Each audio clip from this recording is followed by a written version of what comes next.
Purpose to closing a pool, the first thing you want to do is you want to add the chemicals to keep the balance right. It's just an effort to try to keep the pH balance proper through the winter months, the best you can.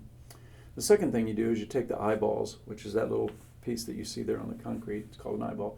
You take it out because what we have to do is we have to install a product called a sandpipe. The standpipe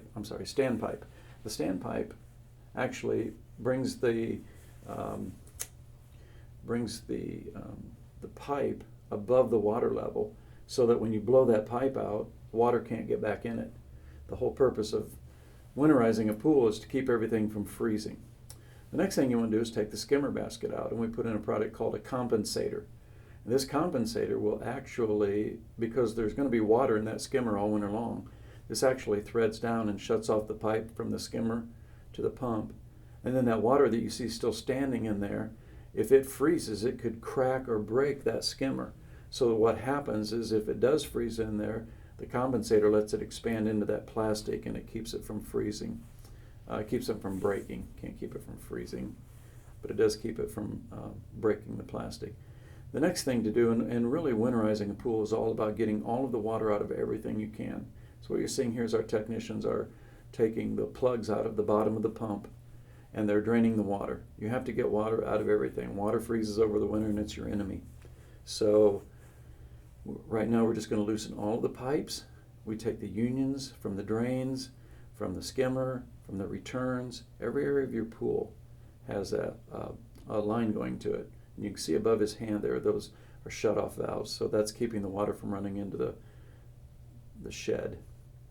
And that all we're doing here is we're just loosening all the unions on all the pipes, and we are removing everything we can and getting every bit of water out.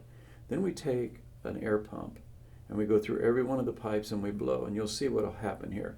It's going to blow air into this line, and then outside that line where the standpipe is, you're going to see the water coming out. We're just pushing that water out, and then when it gets to the end where there's no more water in the pipe or very little water in the pipe, you'll see it'll just blast out like that. There's just air coming out.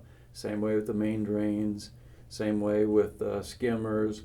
And then once we're done, we take those standpipes, and if there is any water that's residual water or any water left over, we just add some antifreeze to it so that it doesn't freeze and break anything underground. The last thing you want to do is have to dig up your yard somewhere and fix a frozen pipe.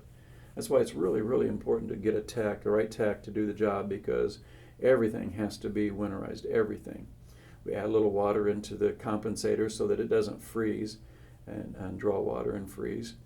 And then, like I said, it will absorb the expansion of the ice when that skimmer freezes, and it'll keep the outside unit, the skimmer unit, from freezing. It'll absorb the ice expansion. That's it. That's the last bit it shows. Are we done? Dude, that's